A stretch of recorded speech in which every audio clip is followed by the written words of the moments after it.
Bueno, muy buenas tardes para todos nuevamente.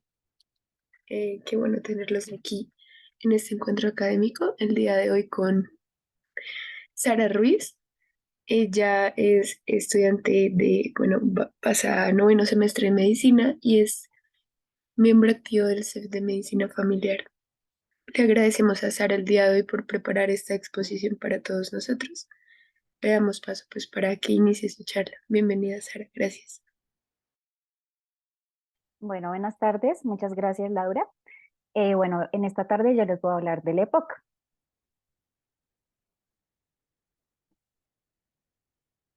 Entonces, pues este es el contenido que vamos a abarcar a lo largo de la charla.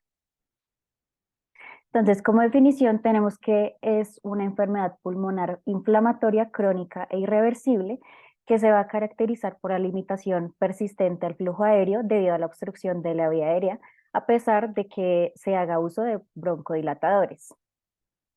Como epidemiología, entonces tenemos que pues, se va a presentar más frecuente en los hombres que en las mujeres, va a ser más prevalente a mayor altura.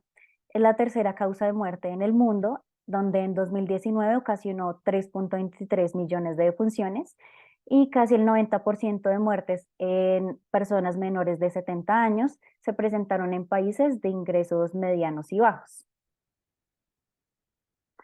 La prevalencia en personas mayores de 40 años se ha estimado aproximadamente en un 11.7%. En el mundo, más de 380 millones de personas padecen de EPOC. Esta enfermedad posee un impacto económico considerable, ya que en la Unión Europea constituyen más del 50% del gasto económico y en Colombia aproximadamente 9 de cada 100 personas mayores de 40 años tienen EPOC.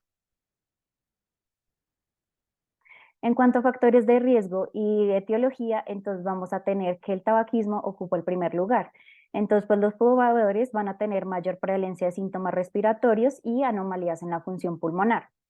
También vamos a tener en cuenta el cocinar con leña o carbón por 10 años mínimo. También está la exposición ocupacional, que hace a referencia a exposiciones laborales, incluyendo los polvos orgánicos e inorgánicos, agentes químicos y los humos. También tenemos la contaminación atmosférica, que pues existe una asociación significativa entre los niveles ambientales de partículas en suspensión y la incidencia del EPOC. También está el factor genético, que vamos a encontrar el déficit de alfa-1 antitripsina, donde va a haber una actividad aumentada de las elastasas, que esto más adelante lo voy a explicar en la fisiopatología. Y también tenemos la edad y el sexo. Entonces, entrando a la fisiopatología, tenemos que va a haber una interacción de factores externos con glándulas submucosas, que esto va a favorecer un aumento en la producción de moco, disminuyendo así el diámetro de la vía aérea, aumentando la resistencia y disminuyendo el flujo de aire. También, pues, dicha exposición va a causar una hiperplasia, hipertrofia de glándulas mucosas, debido a que hay una interacción con el factor de crecimiento endotelial y el factor de crecimiento transformador beta. De esta manera, pues vamos a ver que hay una alteración en la acción de las células caliciformes, ya que se va a ver una destrucción ciliar y de esta manera se va a disminuir la motilidad, favoreciendo la acumulación de moco. También, pues debido a la gran cantidad de moco, va a haber una disminución de la ventilación en varias zonas del pulmón y el CO2 pues no va a poder salir de manera adecuada, entonces no se va a presentar un adecuado intercambio gaseoso y no se va a hacer de manera constante. Entonces, de esa manera va a ocasionar un atrapamiento de aire, que es lo que traduce en la hipoxemia y en la hipercapnia. También factores externos van a actuar sobre receptores de células epiteliales, como por ejemplo está el Todd-like receptor 4 y 2, donde se van a activar células dendríticas y macrófagos, y de esta manera van a favorecer la liberación de interleuquina 8, la interleuquina 8, enzimas proteolíticas, y al reconocer los DAMPs van a ocasionar que se genere la respuesta inflamatoria. A nivel del sistema respiratorio van a haber macrófagos alveolares que van a fagocitar partículas de exposición, y pues van a liberar citoquinas proinflamatorias y se va a iniciar la liberación de proteasas como las elastasas, que estas van a favorecer la ruptura de elastina, haciendo que se pierda el retroceso elástico y esto va a generar que haya un colapso alveolar. Entonces, pues resumiendo la fisiopatología, vamos a tener que hay inflamación y fibrosis de la vía respiratoria, el taponamiento de vía luminal por secreción aumentada, destrucción del parénquima pulmonar, pérdida de la elasticidad alveolar y del retroceso elástico, causando una alteración del intercambio gaseoso, que pues es lo que vamos a ver como hipoxemia e hipercamia.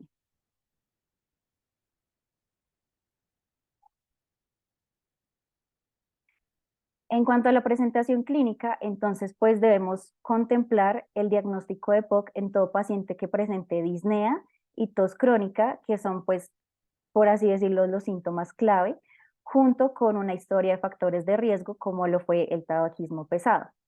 También vamos a tener en cuenta la producción de esputo y o antecedentes de exposición a factores de riesgo de la enfermedad. Sin embargo, para hacer el diagnóstico completo va a ser necesaria realizar una espirometría. Entonces, para el diagnóstico tenemos la historia clínica. Entonces, se va a establecer el factor exposicional, los síntomas y los antecedentes. También se van a tener en cuenta las pruebas de función pulmonar. Entonces, son para establecer desde el punto de vista funcional que haya esta alteración obstructiva que caracteriza la enfermedad y que, pues, como lo había mencionado anteriormente, que no responde al broncodilatador. Entonces, para esto vamos a ver que el BEF1, que es el volumen que el paciente expira de manera forzada en el primer segundo, vamos a ver que este valor va a ser menor a 80%. La relación del BEF1-CBF va a estar menor al 70%, el CBF va a estar normal o disminuido, y pues ahí tenemos como una tablita donde nos lo va a clasificar como en diferente severidad. Entonces vamos a tener que el GOLD 1 es severidad leve y tenemos la respuesta del BF1 postbroncodilatador que va a ser más del 80% del valor teórico. Tenemos el GOLD 2, que es severidad moderada, donde el porcentaje del BF1 postbroncodilatador va a corresponder del 50 al 79%. El GOL 3 es una severidad grave y va a corresponder del 30 al 49%. Y el GOL 4 es una severidad muy grave, donde el porcentaje del BF1 postbroncodilatador va a ser menos del 30%. También vamos a tener las imágenes que pues estas permiten visualizar hallazgos característicos como el atrapamiento de aire, que pues lo vamos a ver como el diafragma aplanado y el aumento del volumen del espacio aéreo retroesternal, hiperlucencia de pulmones y disminución de tramas vasculares. La radiografía de tórax no va a establecer como tal el diagnóstico, pero va a ser valiosa para excluir diagnósticos alternativos y pues establecer si hay alguna enfermedad concomitante, ya sea pues respiratoria o cardíaca. También, pues al solicitar un TAC de alta resolución, usualmente se ve enfisema, que dependiendo de la severidad puede ser paraceptal o panacinar, o podemos ver la presencia de burbujas de aire, que son los que llamamos bulas. También está la capacidad de difusión de los pulmones para el monóxido de carbono, que es el DLCO. Entonces, en esta prueba se pone a inhalar al paciente monóxido de carbono y esta prueba nos permite evaluar las propiedades de intercambio de gases del sistema respiratorio. Sin embargo, pues su uso se ha visto limitado a solamente laboratorios de función pulmonar. Entonces, cuando veamos un valor menos del 60%, es cuando vamos a guiarnos más por un diagnóstico de EPOC. También está la pletismografía, que pues no va a ser una prueba de rutina, sino lo que hace es ver el volumen residual del paciente, es decir, es el aire que queda después de que el paciente saca todo lo que se podía de aire. También está la caminata de 6 minutos, donde se vigila la saturación antes y después de poner al caminar al paciente. Y pues lo que nos va a hacer es dar como un pronóstico útil del paciente. También está el electro y el ecocardiograma, pero este es más para ver si hay repercusión de estas alteraciones, tanto funcionales como estructurales, sobre el sistema cardiovascular. Entonces, digamos que para esto podemos ver si hay alguna hipertensión pulmonar o un col pulmonar. Y también tenemos las pruebas de laboratorio que pues más que hacer un diagnóstico de EPOC va a mostrar alteraciones hematológicas propias o causantes de esta. Entonces, cuando ya la EPOC está muy avanzada, podemos ver un cuadro de eritrocitosis o policitemia. En cuanto a la clínica, vamos a tener una clasificación donde pues hay una serie de fenotipos, que quiere decir que es la forma como se expresa la enfermedad. Entonces vamos a tener el fenotipo enfisematoso y el bronquítico crónico. Dentro de estos van a aparecer dos fenotipos, un grupo que son los no agudizadores, que son los que no hacen exacerbaciones frecuentes, y otro grupo que van a ser los agudizadores o exacerbadores. También, por otro lado, tenemos el LACO, que va a ser una sobreposición del asma y del EPOC. Y pues este va a requerir una serie de características como que el paciente debe tener antecedentes asmatiformes y que comienza a tener una exposición que usualmente pues va a ser el hábito tabáquico y lleva después de un tiempo a que se manifieste el EPOC asociado a un componente asmático. Por otra parte, también están las guías GOLD que manejan la escala modificada de la disnea, que es la MMRC, donde pues vamos a ver el grado de disnea que tenga el paciente. Entonces vamos a tener en cuenta, digamos, el grado 0 es que haya ausencia de disnea, excepto al realizar ejercicio intenso. El número 1 es disnea al andar deprisa o al subir una cuesta poco pronunciada. Y así vamos escalando los niveles hasta que el nivel 4 es que la disnea impide al paciente salir de casa o aparece con actividades como vestirse o desvestirse. Otra clasificación es la del CAT. Entonces se pregunta dentro del interrogatorio de la historia clínica cómo está comportándose con la tos, si está produciendo o no expectoración diariamente, si tiene sensación de opresión en el pecho que le dificulte realizar algún tipo de actividad, si presenta dificultad cuando sube escaleras, si se encuentra limitado a realizar tareas domésticas diarias, entre otras. Entonces, pues esta escala sirve como referente en el tratamiento también para saber si el paciente va mejorando o no. Y también, pues está la clasificación de la limitación del flujo aéreo, conocido como el GOT espirométrico, pues que lo vamos a clasificar en 4 grados, dependiendo de la severidad del BEF1, que es lo que les mencioné anteriormente. Y pues acá lo vamos a dividir, acá ya tenemos como una diapositiva donde abarca lo que les he comentado, donde tenemos cuadritos, que es el A, B, C y D. Entonces con esto lo vamos a clasificar según el MMRC, el CAT, y si tiene más o, bueno, mayor o igual a 2 o mayor o igual a 1 causante de hospitalización, o si no ha tenido ningún requerimiento de hospitalizaciones. Como diagnóstico diferencial, entonces vamos a tener la tuberculosis, la bronquitis obliterante, la insuficiencia cardíaca congestiva, las bronquiectasias y el asma. Como tratamiento, entonces, en primer momento tenemos la supresión del cigarrillo, que, o bueno, en general es quitar cualquier noxa favorecedora de la EPOC. En cuanto ya al tratamiento farmacológico, entonces tenemos en primer lugar los beta-2 agonistas, que esto se va a encargar de relajar el músculo liso de las vías aéreas mediante la estimulación de receptores adrenérgicos beta-2, que va a aumentar el AMP cíclico y va a producir antagonismo frente a la broncoconstricción. Entonces tenemos los de acción corta, que son los SABA, y también tenemos de acción prolongada, que son los LABA. Entonces el efecto de los SABA normalmente desaparecen entre 4 a 6 horas. Y el uso regular y a necesidad de SABA mejora el BEF1 y los síntomas respiratorios. Los LABA van a tener una duración de aproximadamente 12 horas. Entonces tenemos acá en este grupo el formoterol y el salmeterol, que se van a administrar 2 veces al día y van a proporcionar una mejora en cuanto al BEF1 y los volúmenes pulmonares, también en cuanto a las exacerbaciones y el número de hospitalizaciones. Sin embargo, no van a poseer un efecto sobre la mortalidad o la rapidez del deterioro de la función pulmonar. También tenemos el indacaterol, que mejora la dificultad respiratoria y la tasa de exacerbaciones, y el bilanterol, que va a mejorar la función pulmonar y la sintomatología.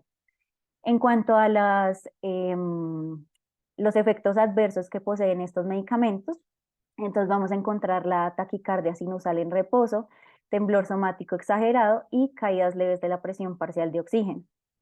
También tenemos los anticolinérgicos, que estos se van a encargar de bloquear los efectos broncoconstrictores de la acetilcolina sobre los receptores muscarínicos, que se expresan en el músculo liso de las vías aéreas. Entonces, también los vamos a dividir en acción larga y en acción corta. Entonces, los de acción corta encontramos el bromuro de ipratropio y el bromuro de oxitropio, que también estos van a poseer un efecto en el receptor neuronal inhibidor M2, que este puede causar broncoconstricción inducida vagalmente. Tenemos los antagonistas de acción larga, que son el tiotropio y el bromuro de glicopirronio, que tienen una unión prolongada a receptores y pues va a tener una mayor duración del efecto broncodilatador. También tenemos las metilxantinas, que la adición de la teofilina al salmeterol va a producir una mejoría del BF1 y de la dificultad respiratoria superior a la que se observa solamente si se administra el salmeterol solo. También tenemos la terapia combinada, donde se ha visto que cuando se combinan broncodilatadores con diferentes mecanismos y duraciones de acción diferentes, puede aumentar el grado de broncodilatación con un menor riesgo de efectos secundarios en comparación al aumento de la dosis de un solo broncodilatador. Entonces, las combinaciones de un SABA con un SAMA son superiores en comparación con cualquier medicamento solo para mejorar el befumo y los síntomas. El tratamiento combinado con un LABA y con un LAMA reduce las exacerbaciones en comparación que se haga solamente la monoterapia. También tenemos los corticoides inhalados, donde en pacientes con EPOC moderada a muy grave y pues con frecuentes exacerbaciones, los corticoides inhalados combinados con un LABA es más eficaz que cualquiera de los componentes por sí solos para mejorar la función pulmonar, el estado de salud y pues también ayuda más a reducir las exacerbaciones. Entonces, los regímenes que contienen los corticoides tienen poco o ningún efecto con recuento de eosinófilos en sangre menor a 100 células, es decir, pues los recuentos más bajos de eosinófilos en sangre y esputo se van a asociar a un aumento de infecciones bacterianas y neumonía, mientras que si son más de 300 células, puede identificar a pacientes con mayor posibilidad de obtener beneficios del tratamiento con corticoides. Acá encontramos una tablita donde vamos a ver las consideraciones al iniciar una terapia con corticoides inhalados. Entonces vamos a dividirlo en recomendación fuerte, dentro de lo que se debe considerar su uso y en contra de su uso. Entonces, dentro de las recomendaciones fuertes, que son las que también tenemos que tener súper presentes, son antecedentes de hospitalizaciones debido a exacerbaciones de la EPOC, más de 2 exacerbaciones moderadas de EPOC al año, un recuento de eosinófilos más de 300 células y antecedentes de asma o asma concomitante. Entonces, ya para el tratamiento farmacológico inicial, entonces tenemos el grupo A, que a todos los pacientes se les debe ofrecer un tratamiento broncodilatador en función de su efecto sobre la disnea. Entonces puede ser de acción corta o prolongada y debe continuarse en caso de que haya beneficio. Tenemos el grupo B, donde la terapia inicial debe consistir en un broncodilatador de acción prolongada, ya que son superiores a los de acción corta que se toman según la necesidad. La elección va a depender de la percepción del paciente según el alivio de la sintomatología. Para los pacientes con disnea grave, se puede considerar la terapia inicial con 2 broncodilatadores. Los pacientes pueden tener comorbilidades que pueden aumentar la sintomatología, entonces pues tenemos que tener muy presente este tipo de pacientes que tengan esas comorbilidades. Tenemos el grupo C, que pues la terapia inicial debe consistir en un único broncodilatador de acción prolongada. Entonces se ha evidenciado que el LAMA fue superior al LABA en prevención de exacerbaciones, por lo que se va a recomendar inicio de la terapia con un LAMA en este grupo. Y finalmente el grupo D, en general la terapia se puede iniciar con un LAMA, ya que pues va a poseer efectos tanto sobre la disnea como en las exacerbaciones. Entonces, para pacientes con síntomas más graves, es decir, cuando el CAT ya es mayor a 18 o 20, especialmente con mayor disnea o limitación al ejercicio, se puede elegir un LAMA o LAVA como tratamiento inicial. En algunos pacientes, la terapia inicial con LAVA y corticoides inhalados puede ser la primera opción, sobre todo pues en los pacientes, como les comentaba antes, tienen células eosinófilos mayores a 300.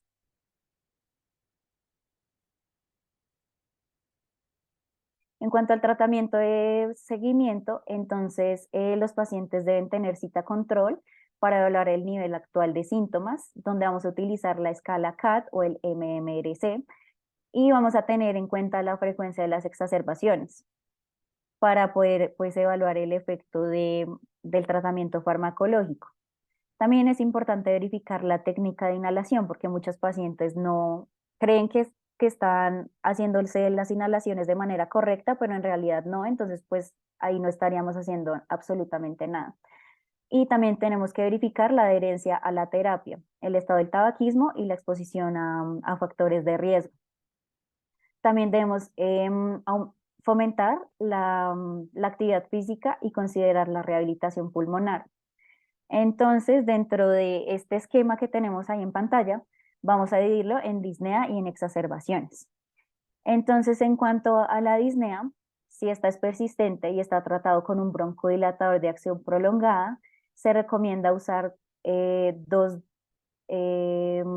como dosis de broncodilatadores. Entonces, si la adición del segundo broncodilatador no mejora los síntomas, se debe reducir otra vez a la monoterapia. Puede considerarse cambio del dispositivo inhalador o de los principios activos que éste contenga. En pacientes que tengan un LAVA con corticoide inhalado, se puede agregar un LAMA para escalar a una triple terapia. Además, se debe considerar cambiar de LAVA corticoides inhalados a un LAVA LAMA, si la indicación original fue inapropiada o si los efectos secundarios del corticoide inhalado justifican la interrupción. En cuanto al lado de las exacerbaciones, en pacientes en monoterapia con broncodilatadores de acción prolongada, se va a recomendar escalar un LAVA o LAMA o la combinación de LAVA con corticoide inhalado. Entonces puede preferir un LAVA con corticoide inhalado para pacientes con antecedentes o hallazgos sugestivos del asma. Para pacientes que tengan mayor o igual a 2 exacerbaciones moderadas al año o que hayan tenido una exacerbación grave que haya requerido hospitalización en el año previo, el tratamiento con LAVA corticoide inhalado se puede considerar en casos de reencuentros de eosinófilos en sangre mayor a 100 células.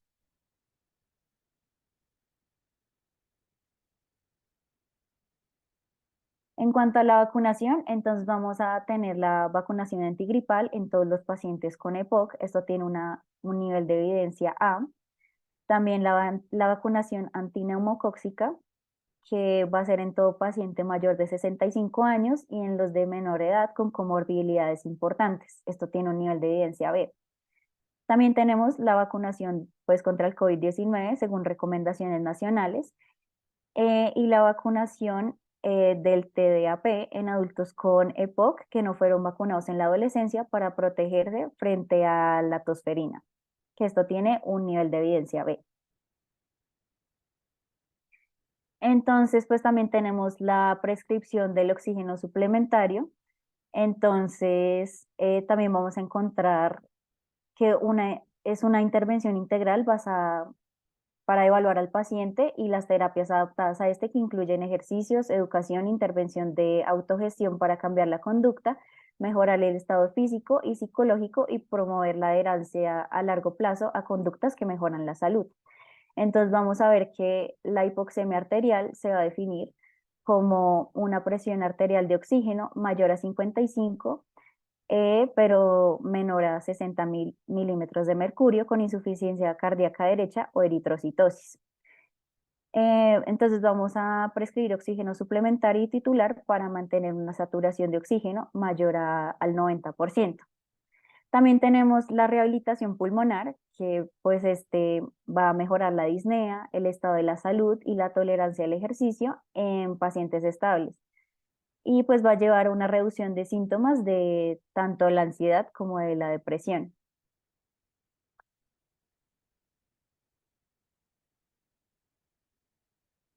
En cuanto a los antibióticos, el tratamiento a largo plazo con acitromicina de 500 miligramos 3 veces por semana y eritromicina 250 miligramos 2 veces al día, se ha visto que puede reducir las exacerbaciones a lo largo de un año. Esto tiene evidencia A.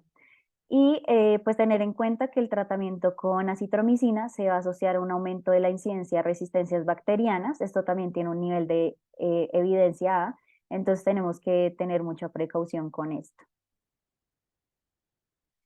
En cuanto al manejo paliativo, entonces tenemos los opiáceos que van a mejorar la disnea, tenemos la estimulación eléctrica de la pared torácica, tenemos los ventiladores que pues estos van a soplar aire en la cara para aliviar la dificultad para la respiración. Tenemos el soporte nutricional que pues esto va a ayudar a las personas a mejorar la fuerza de los músculos respiratorios y también pues la educación tanto pues en los ejercicios y en la no exposición a las noxias de que puedan agravar pues la sintomatología del paciente.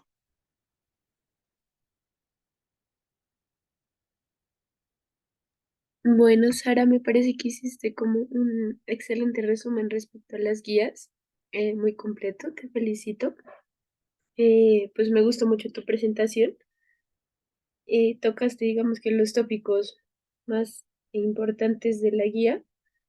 Creería yo que recalcar, pues, más que todo pues todo lo que dijiste está perfecto, pero algo que no siempre tenemos en cuenta, que es el manejo no farmacológico, ¿cierto? Entonces, siempre estos pacientes, digamos que nunca está contraindicado que ellos hagan actividad física, siempre se les debe, pues, decir que se deben vacunar, ¿no? Y algo que mencionaste, que digamos que es casi que pregunta de muchos exámenes, es las indicaciones de oxígeno, ¿no? No todos los pacientes con EPOC requieren oxígeno, solo dependiendo pues de los hallazgos pues a los gases arteriales que tengamos, si es un paciente con insuficiencia cardíaca derecha, si tiene eritrocitosis, o sea, eso es muy importante, ¿listo? Bueno, por mi parte no tengo más aclaraciones. Creería que mencionar también que, si no estoy mal, hace menos de un mes salió la nueva actualización de las Gold del 2023 que ya no clasifican, digamos que en A, B, C, D, según la exacerbación del CAD, MMRC, sino que también habla de A, B, E, para que lo tengas en cuenta por si algo. ¿Listo? Ah, listo, listo. Yo reviso entonces esas guías. Bueno, te felicito entonces, ¿listo? Una excelente Listo, muchísimas presentación. gracias. No sé si alguien tiene alguna pregunta o aclaración que le quiera hacer a Sara.